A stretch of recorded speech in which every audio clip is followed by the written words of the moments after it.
J'étais dans une souffrance telle que je savais plus comment m'en sortir. Et en fait, j'ai fait une tentative de suicide et je me suis jetée sous le métro et je me suis retrouvée à l'hôpital sans jambes et ayant perdu mon bras droit. Je crois que j'ai tellement été dans la détresse, dans le désespoir, que du coup, pour en sortir, j'ai dû vraiment aller puiser au fond, une force voilà, que moi-même, je n'imaginais même pas en fait. Donc, je m'appelle Priscille Déborah. Après un accident de la vie, je me suis retrouvée triple amputée. Finalement, j'ai décidé de rebondir et aujourd'hui, je suis la première femme bionique artiste peintre française. Quand j'ai eu ma première fille, j'avais 30 ans. J'avais une dépression postpartum qui s'est transformée en grosse dépression qui a duré 2 ans. Et c'est vrai qu'à un moment donné, j'étais dans une souffrance telle que je ne savais plus comment m'en sortir. Je n'ai pas été forcément bien accompagnée par des psychologues ou autres. Et en fait, j'ai fait une tentative de suicide et je me suis jetée sous le métro et je me suis retrouvée à l'hôpital, donc sans jambes et ayant perdu mon bras droit. Évidemment, c'était l'horreur absolue. Tempête sous un crâne, une colère, envie de mourir évidemment. Enfin, j'en voulais à ceux qui m'avaient sauvée. Et voilà, et ça a duré quelques mois comme ça. En fait, le moment où il y a vraiment eu un switch dans ma façon de réfléchir, ça a été en fait cette fille que j'ai rencontrée au centre de rééducation, qui avait une jambe en moins. Moi, c'est vrai que j'étais pas du tout motivée pour marcher parce que pour moi, j'étais vraiment, j'avais pas encore retrouvé vraiment de goût de vivre en fait.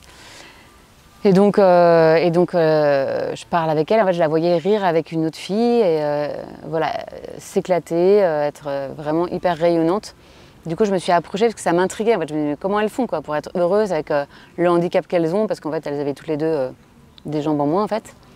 Et là, il y en a une qui m'a dit, mais attends, c'est pas une jambe en moins qui va m'empêcher de quoi que ce soit. Après, tu fais ce que tu veux. Tu peux décider de te lamenter toute ta vie ou à un moment donné, décider de rebondir quoi. Et là, en fait, là, ça m'a fait tilt. En fait, ça a été le vrai électrochoc. Je me suis dit, mais en fait, si elles y arrivent, pourquoi pas moi?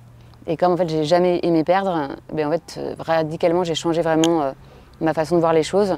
Et le lendemain, j'étais à fond pour remarcher. Même les médecins, ils y croyaient même pas que j'allais remarcher parce que j'avais quand même un handicap assez lourd. Et finalement, en 3 mois, j'ai remarché. Et surtout, en fait, tout d'un coup, j'ai décidé de réaliser tous les rêves que je m'étais empêchée de réaliser avant, et notamment celui d'être artiste peintre professionnel. Moi, j'ai toujours peint depuis l'âge de 8 ans, mais c'est vrai que dans ma famille, c'était pas un métier.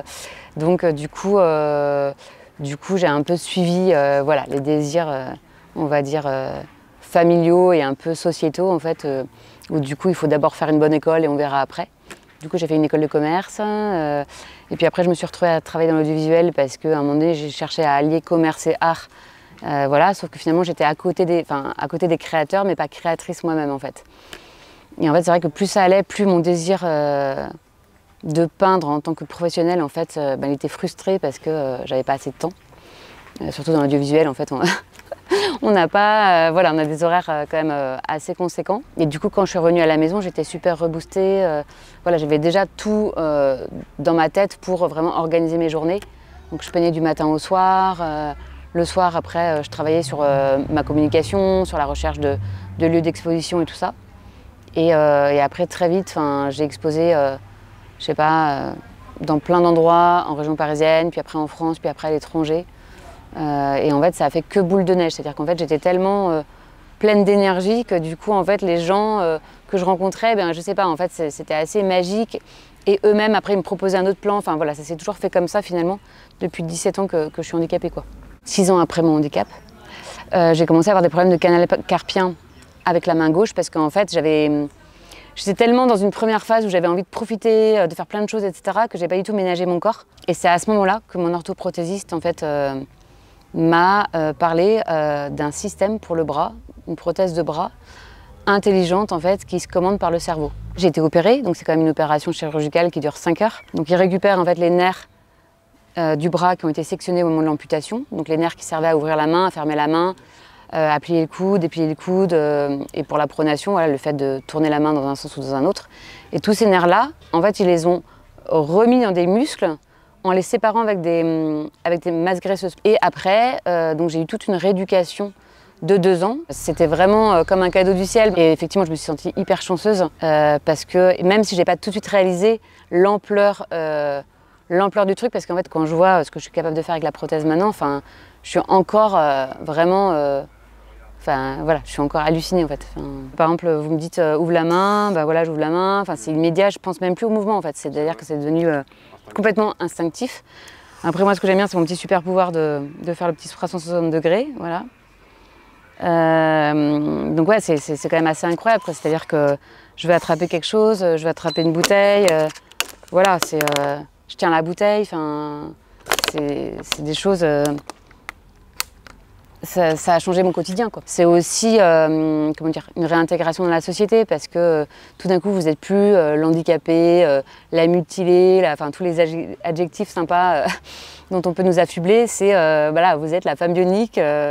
La peinture, je sais pas expliquer, c'est vraiment mon moyen en fait de dire ce que j'ai à dire dans ce monde en fait. En fait, ma peinture suit ma vie, c'est-à-dire que à un moment donné, j'avais une peinture assez sombre, surtout dans les premières années où je suis devenue handicapée. Alors que bizarrement, en fait, j'étais hyper bien.